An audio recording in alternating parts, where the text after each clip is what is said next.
I'm so funny. I'm so witty. It's a star is born. So awkward. Why am I like this? Seriously, what the fuck are you doing? Hello friends and strangers, welcome back to my channel. If you're new, welcome and join us. Today I will be talking about the 2021 book releases that I'm excited about and that are already on my TBR, my never-ending TBR list. I'm pretty sure you can relate to this. Stop it. Get some help. Although I'm putting this video out as a way to be accountable for my TBR, I know spiritually that I won't be able to read all of them this year. I'm just putting that out there. And the goal is for me to convince you to put this on your TBR as well, if these are the books that you are also interested in. But if you have any 2021 book release that are excited for this year, don't forget to comment them down below. I will be checking them out and see if it's a book that I'm also going to be interested in reading this year. As usual, please like, comment, share my video if that's something that tickles your fancy, which I hope it will. It would help me a lot. And don't forget to subscribe if you're not subscribed yet. I try to post as regularly as possible, and despite having adult responsibilities, I'm gonna try to put out content out there at least once a week, at least. So future Pam, good luck. Anyway, without further ado, let's proceed to the video. Roll the intro.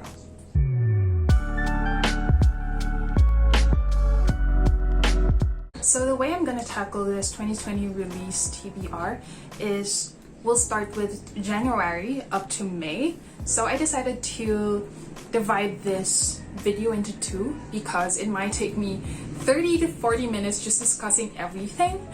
Part 1 would be the January to May releases. Then part 2 will be June to November / December book releases this 2021. So starting with January, one is Concrete Rose by Angie Thomas. This was already released last January 12. This is the Hate to Give prequel telling the story of Maverick Carter, aka Big Mav, who is the father of Star, Sikani, and Seven in The Hate You Give. It takes place 17 years before the events in The Hate You Give happen, and I'm assuming this was before Star was born. Wow, I'm so funny. I'm so witty. It's a star is born. So awkward. Why am I like this?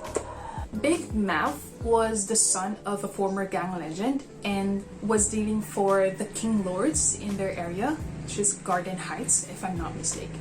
All of that will change once he finds out that he's gonna be a father only at 17 years old. So I know this is gonna be good because 1, it's Angie Thomas. 2, it's Angie fucking Thomas. The Hate to Give is so good. So I know this is a bestseller already. The next one is If I Tell You the Truth by Jasmin Kaur. This book is a story told in verse, prose, and illustrations. Just reading the synopsis alone tells us that this will have heavy themes like sexual assaults and living in a country as an undocumented citizen. A young Punjabi woman was sexually assaulted by her fiance's brother, and when she tells her family about it, they don't believe her. So she fled from India to Canada to raise the child alone. 18 years later, the woman gets arrested and faces possible deportation. So her 18-year-old daughter has to help her, and then she finds out the truth behind her parents / her real father, who apparently is a famous political figure in Punjab. So next in the January releases is If I Disappear by Eliza Jane Brazier. So this book is about a young woman who is such a huge fan of a true crime podcast, who finds out that the podcast host goes missing. So she did what all of us would normally do, you know, like find the missing host, right? Using just clues from the podcast episodes, knowing the host's whereabouts, and then shit will go down the more that we investigate. So that's exactly what she does. So I'm excited for it, especially since I'm a sucker for books that have a podcast in them. So yes. Next is The Obsession by Jessie Sutanto. This will be released on February. So this is a stalker story where the stalker prefers to be called a romantic. Wow. As if him watching a woman through a hidden camera is being a romantic. What's interesting for me is that in the blurb it says that the stalker saw the girl murder her abusive stepfather, and he was like, hold up. So this woman is not who I think she is. Just by stalking her and watching her creepily, I think the girl knows about him knowing that she killed her stepfather. So I'm expecting this to be very, very twisted. Yes, I'm very excited for this. Next is The Project by Courtney Summers. Courtney Summers is famous for her book Sadie, which I also loved so much, as it also has a podcast factor in the book. The audiobook is so good. So the moment I saw that this is written by Courtney Summers, I'm like, add to TBR, bitch. So can we just pause for a bit and admire this amazing cover of The Project? It's so nice. I don't even know if I'm pointing correctly, like here. So it's so pretty. The project is about this organization called the Union Project, which may or may not be a cult.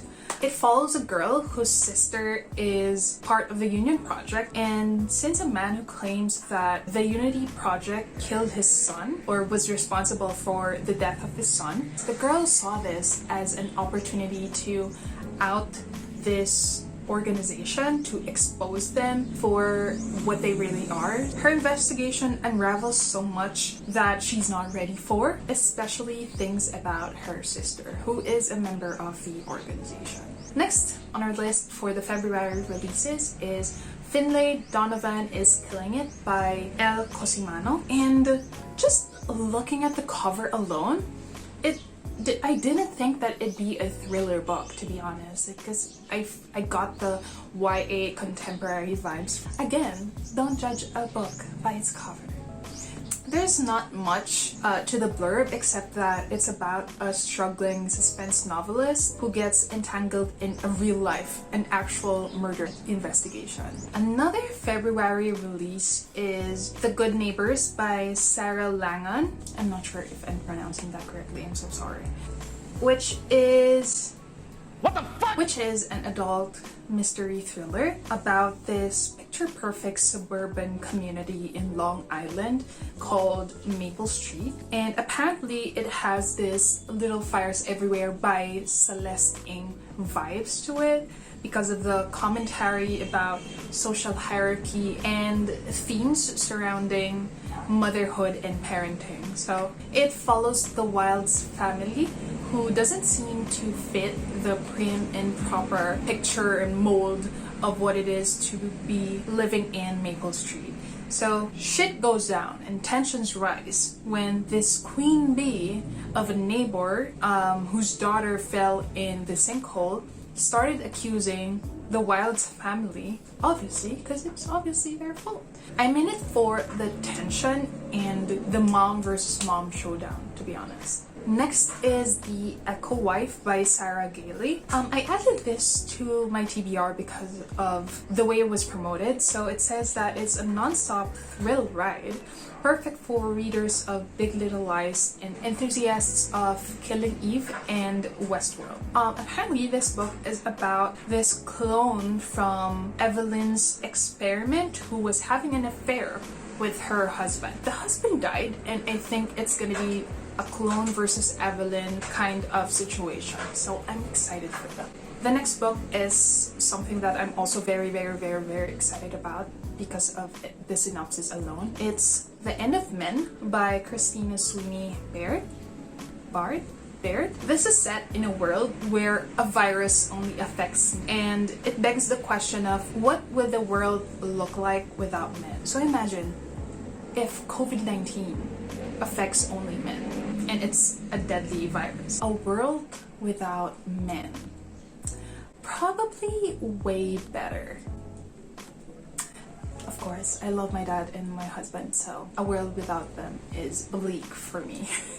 This book is set in 2025 and it follows the women who are left to deal with this situation, deal with the consequences, and find a cure for this virus. Next on our list is Lightseekers by Femi Kayode. So a respected Nigerian psychologist travels to a remote southern border town to uncover the truth about the torture and the murder of 3 university students, even though he's not a detective.